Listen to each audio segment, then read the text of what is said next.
So we all know that for many years, the government has been open about the way that it uses technology to gather data and spy on certain humans, certain people in our, not just in our country in the United States, but in every country around the world. Hold on, we got a question. I saw an opportunity, ASFX members, to book one-on-one sessions with the coaches. At what point in the course would it be best to book one? Paul, the best time to book one is once you finish the courses multiple times. Take a lot of notes, write a lot of questions, and then book a call with me or any of the coaches. Yep. Good question, though. Bitcoin just seems more fundamentally driven than technically driven, and who knows the next big event tweet. Yep, that's exactly it, Colby. I feel the same way, bro. Elon could, I was thinking that yesterday. I'm like, I wonder why Elon hasn't tweeted anything about Dogecoin. You know, what's Doge at today? 17 cents, down 6%. Where's Elon to save the day, boys? You know? Let's continue. I want to talk about the, this is called the Pegasus project. Okay.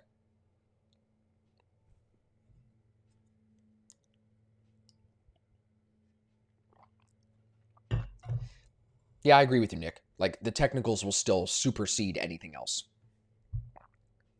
What's up, Vince? I have my last partial GCHF. I was wondering how you would manage that. Muhammad, I would take that to average daily range, and then I would just keep moving the stop, and then even cut that in half at average daily range. And then if it goes to 5R or 3R, whatever the next R multiple is, take a half of it. You know what I'm saying? Good question. Good trade. Very nicely done. All right, so we ready to talk about the surveillance? Hit the thumbs up if we're ready to talk about the Pegasus project. I think this is going to be very interesting to a lot of you guys. This is a news article from The Guardian.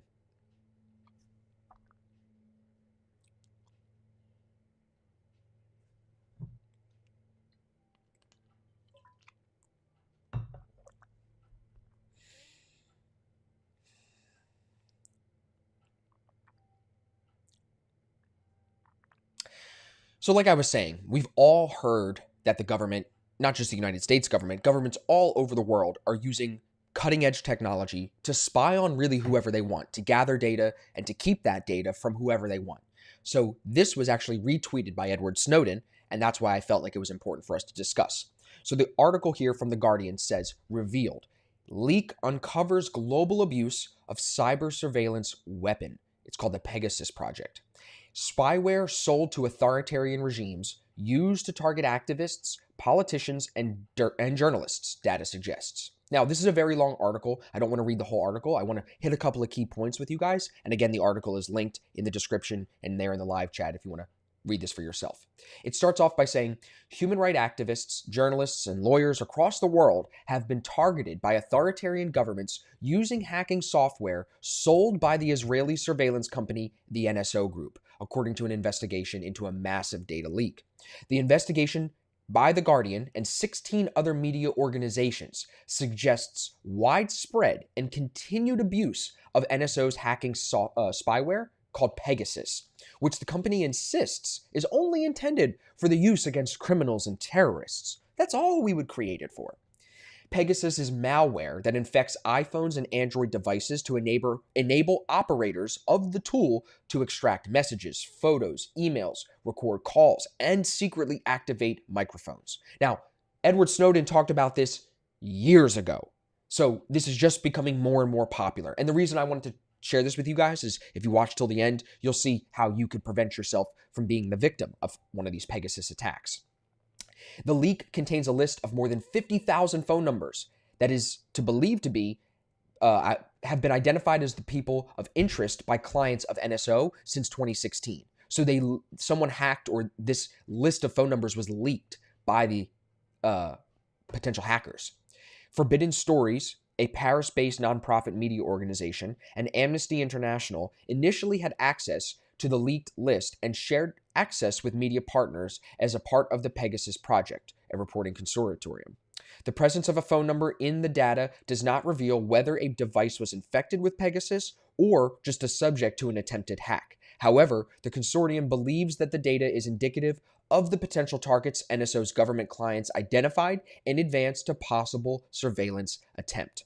Now, we're going to scroll down a little bit here. Again, you can come in and read this if you'd like. They have this cool little graphic here. And what it shows you, it says, the consortium's analysis of leaked data identified at least 10 governments believed to be NSO customers who were entering numbers into the system. Azerbaijan, Bahrain, Kazakhstan, Mexico, Morocco, Rwanda, Saudi Arabia, Hungary, India, and the UAE. If you scroll down a little bit more, it'll change this graphic, I think. Yep. It says here, analysis of the data suggests that the NSO client country that selected the most numbers, more than 15,000, was Mexico, where multiple different government agencies are known to have bought Pegasus. Both Morocco and the UAE selected more than 10,000 numbers, according to analysis. So Mexico and the UAE were using Pegasus the most. The phone numbers which were selected, possibly ahead of a surveillance attack, spanned more than 45 countries across 4 continents. There were more than 1,000 numbers in European countries that were also selected by NSO clients. It says here, without further forensic examination of mobile devices, it is impossible to say whether phones were subjected to an attempted or successful hack using Pegasus. It says here, the NSO Groups says that it only sells spyware to vetted government bodies, 51% to intelligence agencies, 38% to law enforcement agencies, and then 11% to military agencies.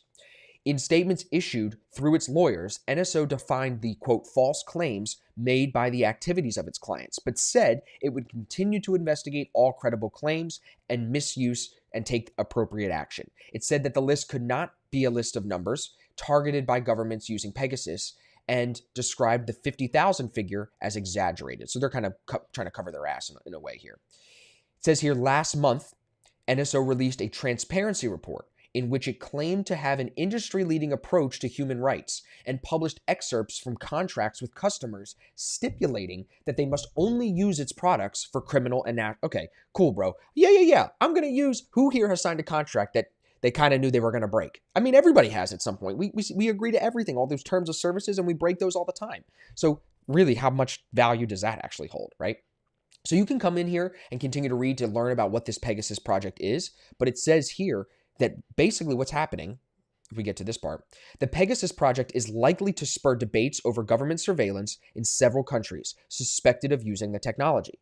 The investigation suggests that the Hungarian government appears to have deployed NSO's technology as a part of his so-called war on the media, targeting investigative journalists in the country as well as the close circle of one of Hungary's few independent media executives. The leaked data and forensic analysis also suggests NSO's spy tool was used by Saudi Arabia and its close ally, the UAE, to target the phones closely associated with the murdered Washington Post journalist Jamal Khashoggi in the months after his death. The Turkish prosecutor investigating his death was also a candidate for the targeting. So literally, they're not just targeting Jamal to then kill him and work that the way that they needed to, but then they're even targeting the prosecutor that's going after the people who did kill Jamal Khashoggi. So how does this happen? Why is this important to you? Because most of you are probably listening like, Austin, okay, they're listening to me, so what? I don't care. Well, you should care. The way that you can prevent it is very simple. Don't open unknown text messages, even if it says, this package has been delivered. Click here to confirm. Don't open those. Amazon doesn't do that. Most delivery services do not do that. WhatsApp is super, super easy for them to infect you with this spyware, with this malware through a message. So that's why I don't even use WhatsApp. iMessage as well, same thing as an SMS. And there's unknown areas that they can attack you through, but it's a lot harder right now because truthfully, Apple has decent security on their iPhones as well. But once Pegasus is installed, look at what they have access to. Your GPS, your calendar, your contacts. They can activate your camera, activate your microphone. It's actually kind of terrifying. So please just be aware of this, guys. Like, there's no excuse to not know that this is going on anymore. And I think we all should, do our best to protect our sovereignty when we're using and being a part of this big network called the internet. So I just found this really interesting. And again, you can go in and read this for yourself. And just be safe, everybody, because this stuff is just becoming easier and easier for them to hack in, not just to you or me, but to government agencies, to high-level officials, and literally see you taking a shit. See